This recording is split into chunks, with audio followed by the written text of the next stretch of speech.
टसिदेलेक नमस्कार तिब्बत टिभी को नेपाली प्रसारणमा स्वागत छ। यस सप्ताहको तिब्बत परम्परा दलेलामा जू र केन्द्रीय तिब्बती प्रशासनको साप्ताहिक समाचारका साथ म लुडो सङ्पो उपस्थित भएको छु। सुरु गरौँ यस सप्ताहका प्रमुख समाचारहरू संक्षेपमा। चीनले तिब्बतीहरूलाई विदेशमा सम्पर्क रहेकोमा गिरफ्तार। तिब्बतीहरूले अवलोकितेश्वर मन्त्रलाई परम्परा जूको 86औं जन्मोत्सवमा समर्पण। उत्सव मनाउनका लागि केही छैन, सिसिपीको 100 वर्षमा सिक्योङको भनाई। स्विस तिब्बती मित्रता सङ्घ र तिब्बत ब्युरो जिनेवाद्वारा तिब्बतको लागि कार्ययोजना। फ्रान्सेली सिनेट तिब्बत समर्थन समूहले नयाँ सदस्यहरूको परिचय बैठक। वैश्विक मौसममा तिब्बती परिस्थितिको महत्त्वबारे तेस्रो तिब्बत पर्यावरणको सम्मेलन। अब समाचार विस्तारमा। कथित तिब्बत स्वायत्त क्षेत्र नक्चु डिरु काउन्टीमा रहेको धेरै तिब्बतीहरूले निर्वासनमा रहेका तिब्बतीहरूसँग सम्पर्क गरेको आरोपमा चिनिया अधिकारीहरूले पक्राउ गरेको छ। रिपोर्टको अनुसार यी पक्राउहरू अप्रिल 2021मा भएको भनिएको छ। 44 वर्षीय ग्याचिनको पहिचान गरिएको छ, तर अरूको नाम अझै थाहा भएको छैन। ग्याचिन 4 बजाको बुबा हो र मेरिउ गाउँ छला टाउनसिप डिरु काउन्टी नक्चु प्रान्तको निवासी हो। स्रोतको अनुसार ग्याचिनले अन्य तिब्बतीहरूलाई तिब्बती भाषा अध्ययन गर्न र एकता कायम राख्न प्रोत्साहन गर्ने गर्थे र उनले तिब्बत वातावरणको संरक्षणलाई पनि बढावा दिने गर्थे। तिब्बती दूतावास कार्यालय र केन्द्र प्रशासनको मन्त्री परिषदले सबै तिब्बतीहरूलाई अवलोकितेश्वरको मन्त्र आउँदै गरेको परम्परा दलेलामा जूको 86औं जन्मदिनको अवसरमा समर्पण गर्न आग्रह गरेको छ। चलिरहेको महामारीको आधारमा मन्त्री परिषदले सबै गुम्बा र बस्तीलाई सार्वजनिक समुदायबाट टाढा रहन र त्यसको सट्टामा परम्परा अनुसार परम्परा जूको चित्रमा मण्डला र खतक समर्पित गर्नु आग्रह गरेको छ। चीनले यस बिहिबार चिनिया कम्युनिस्ट पार्टीको 100औं स्थापनाको वार्षिक उत्सव मनाउने क्रममा केन्द्रीय तिब्बती प्रशासनका प्रमुखले आफूले शासन गर्ने जनताको हितको हेरचाह गर्न नसक्ने अवस्थामा उत्सव मनाउनु केही पनि छैन भन्नुभयो। श्री जोपेम्बा छिरिङले त्यस दिन एक विज्ञप्तिमा चीनले तिब्बतमा शान्ति ल्याउन असफल भएको कुरा स्पष्ट छ र चीन एकमात्र त्यस्तो देश हो जसले आफ्नो शासनमा जनतालाई नियन्त्रणमा लिन बढी खर्च गरेको छ। चिनिया सरकारले तिब्बतीहरूलाई नियन्त्रण गर्ने र उनीहरूको अधिकार र स्वतन्त्रताको अनादर गर्ने कार्य हालसालै सोसियल मिडियाको एक भिडियोमा देखिएको छ। तिब्बतको राजधानी ल्हासामा लिएको एउटा भिडियोले चिनिया शासनको अन्तर्गत तिब्बतीहरूलाई गहिरो चोट पुग्ने भावना देखाउँदछ।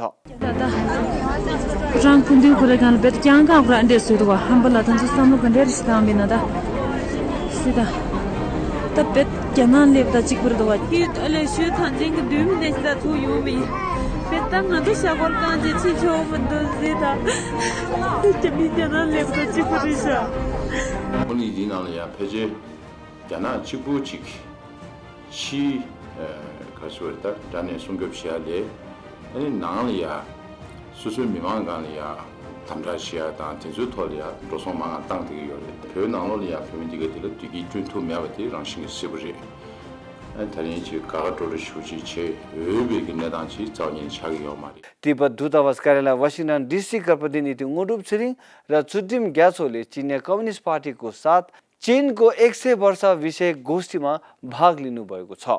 छलफलले तिब्बतको संस्कृति, भाषा र धर्म विनाश सहित सिसिपीको खराब प्रभावहरू हाइलाइट गरिएको छ। उनीहरूले तिब्बतमा बसोबास गर्ने तिब्बतीहरूमा चिनिया अख्तियारवालाहरूले गर्ने अत्याचारको बारेमा पनि छलफल गरेको छ। यस हप्ता बिहिबार तिब्बत ब्युरो जिनेवा र स्विस तिब्बत मित्रता सङ्घका प्रतिनिधिहरूले स्विजरल्यान्डको फ्रान्सेली भाषी भाग विशेष गरी जिनेवामा तिब्बतको कार्ययोजनाबारे छलफल गरेका थिए। बैठकमा भावी तिब्बत वकालत योजनाहरू, तल्लो तहको वकालत कार्य र जिनेवाको शिविर र सहर तहमा नीतिगत मुद्दाहरूको विस्तृत श्रृङ्खलाका साथ छलफल गरिएको थियो। एसोसिएसनका अध्यक्ष थोमस बुखली, पूर्व सांसद र मेयर रेने लोङ्गेट र जेनेवा सिटीका पूर्व प्रसाद मन्जुराइट क्यान्टेडले तिब्बत ब्युरो जिनेवाका प्रतिनिधि र स्टाफ सदस्यहरूसँग भेट गरेका थिए। स्विजरल्यान्ड र लिक्सटेनस्टाइनको तिब्बतीहरूले संयुक्त राष्ट्र सङ्घलाई तिब्बतमा चीनको सांस्कृतिक नरसंहार अन्त्य गर्न, तिब्बती धार्मिक विश्वास र परम्परामा हस्तक्षेप गर्ने लगायत अन्यलाई शुक्रबार पेश गर्नुभएको थियो। संयुक्त राष्ट्र संघीय मानव अधिकार परिषदको 47औं नियमित सत्रमा संयुक्त राष्ट्र संघीय मानव अधिकार कार्यालयको अगाडि उक्त विरोध प्रदर्शन गरिएको थियो। फ्रान्सेली सिनेट तिब्बत समर्थन समूहले यस हप्ता बुधबार समूहका नयाँ सदस्यहरूको परिचयात्मक बैठकको लागि तिब्बती स्थानीय प्रतिनिधिहरूको आयोजना गरेका थिए। सो बैठकले तिब्बती संसद प्रशासनको मध्यमार्ग नीति, तिब्बतमा मानव अधिकारको महत्त्वपूर्ण स्थिति, तिब्बतको वातावरण, तिब्बती भाषा र संस्कृति संरक्षण र पेरिसमा सप्ताहन्त विद्यालयहरूको विस्तारबारे छलफल गरेको थियो। तिब्बत नीति संस्थानको वातावरण तथा विकास डेस्कले तेस्रो तिब्बत वातावरण सम्मेलन आयोजना गर्नुभएको थियो। 25 जुनदेखि सुरु भएको यो अन्तर्राष्ट्रिय वर्चुअल सम्मेलन थियो।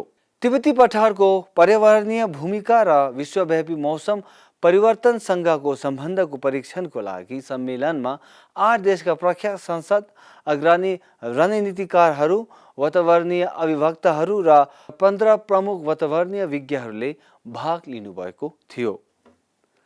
हस्त आजको लागि नेपाली साप्ताहिक समाचार यति नै। अर्को हप्ता फेरि भेटौँला। तसिदेले नमस्ते।